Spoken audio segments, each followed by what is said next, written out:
ఉండు, ఈ జనమే నా జనం, ఈ వీళ్ళతో పాటే, వీళ్ళ పనులే, వీళ్ళ పద్ధతులే, వీళ్ళ విధానాలే నా విధానాలు అనుకుంది. అంతే. ఇక పాత విడిచిపెట్టేసింది రూతు. ఆర్థికంగా, నైతికంగా, సామాజికంగా, భౌతికంగా, అన్ని రంగాల్లో, అన్ని కోణాల్లో బహుగా దీవించబడిపోయింది రూతు.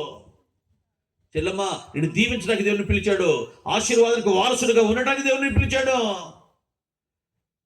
ఈ పుట్టినింటి వారికి, మెట్టినింటి వారికి నీవే ఒక దీవెన కావాలి. నీ ప్రార్థన, నీ కన్నీరు, నీ వేదన, దేవుని దగ్గర చేసే విజ్ఞాపన వలన అనేక ఆత్మలు నరకంలో పడిపోకుండా రక్షించడానికి దేవుడిని ఒక ఛానల్గా, ఒక సాధనంగా, ఒక పనిముట్టుకు, ఒక పాత్రగా ఎన్నుకున్నాడు, ఏర్పరచుకున్నాడు, కోరుకున్నాడు. నువ్వు సామాన్యమైన వ్యక్తి కాదు, యెహోవా చేత ఆశీర్వదింపబడిన వ్యక్తివి నీవు. దేవునికి స్తోత్రం. వేరయ్యాడు, వేరు చేయాలి. హల్లెలూయా. ప్రత్యేకింపబడతా ఉంటుంది.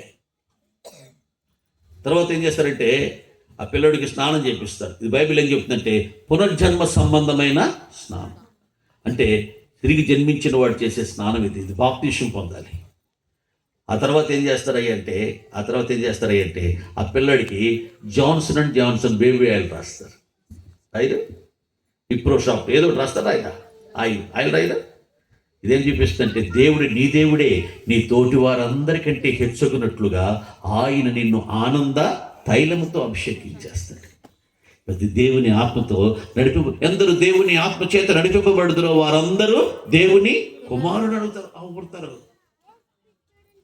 నువ్వు బాప్తిసం తీసుకో, అప్పుడు పరిశుద్ధాత్మ అనే ఒక వరం పొందేస్తావు. నువ్వు ఏడుస్తావు, నువ్వు వేరైపోతావు. ఇంకా సినిమాలు, ఇంకా అపవిత్ర మాటలు, ఇంకా ముసలి ముచ్చట్లు అవి నీకు గిట్టవు. ఇంకా నీ మనసు మారిపోయింది, నూతనం అయిపోయింది. ఇంకా వాటిలో నువ్వు ఇవ్వడలేవు. పవిత్రతను, పరిశుద్ధతను కోరుకుంటుంది నీ హృదయం. కడగబడిన హృదయం, శుద్ధీకరించబడిన హృదయం. కడుగాబడితేని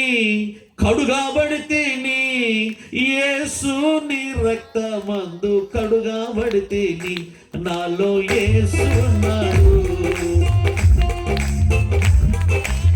ఎప్పుడు సంతోషమే, నాలో యేసున్నాడు. భయమే లేదు, ఎప్పుడు సంతోషమే. క్రీస్తు రక్తంలో కడగబడితే ఎప్పుడు సంతోషమే. శాలలో పశువులు లేకపోయినా, చేనులో పైరు పండకపోయినా, రంబులో బియ్యం లేకపోయినా, సెల్లో బ్యాలెన్స్ లేకపోయినా, సిగ్నల్స్ లేకపోయినా, బ్యాటరీ అంతా ఎప్పుడు సంతోషం, ఎప్పుడు ఆనందమే. ఎందుకు తెలుసా? మన లోపలికి యేసు ప్రభు వస్తాడు. హల్లెలూయా.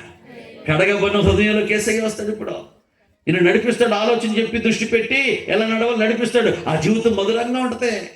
మాధుర్యమే నా ప్రభుతో జీవితం, మహిమానందమే మహాచర్యమే, మహిమానందమే మహాచర్యమే, మాధుర్యమే నా ప్రభుతో జీవితం. ఎంత మాధుర్యంగా ఉంది ఈ జీవితం కడగబడిన తర్వాత. ఆమేన్, ఆమేన్.